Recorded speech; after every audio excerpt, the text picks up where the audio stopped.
BCB থেকে দারুণ সুখবর পেলেন উঠতে থাকা আইপিএলে মুস্তাফিজুর রহমান। চলতি ইন্ডিয়ান প্রিমিয়ার লিগে আইপিএলের বল হাতে এবারে আসরে দারুণ ছন্দে আছেন মুস্তাফিজুর রহমান। এবারে আসরে চেন্নাই সুপার কিংসের ওয়ে ফার্স্ট ম্যাচ খেলে 10 উইকেট নিয়েছেন বাংলাদেশি এই পেসার। এখন পর্যন্ত টুর্নামেন্টের সর্বোচ্চ উইকেট তালিকায় রয়েছেন তিনি। এবারে আইপিএলে মুস্তাফিজুর রহমানের অনাপত্তিপত্র দেওয়া হয়েছে 30 এপ্রিল পর্যন্ত, অর্থাৎ চলতি মাসের শেষ দিকে আইপিএলে খেলার অনুমতি রয়েছে মুস্তাফিজুরের।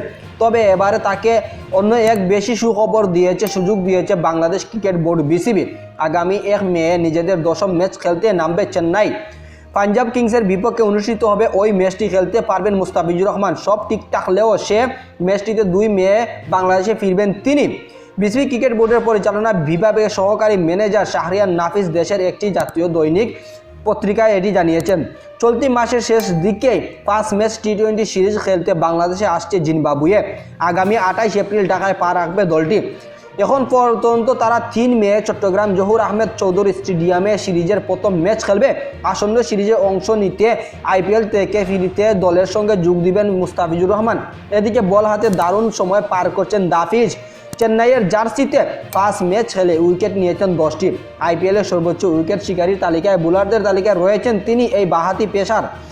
3 নম্বর স্থানে আছেন বর্তমানে। সমান উইকেট নিয়ে ইকোনমি গড়ে এগিয়ে রয়েছেন। এবারে আইপিএলের সর্বোচ্চ উইকেট শিকারীর তালিকায় 2-এ আছেন জসপ্রীত বুমরা।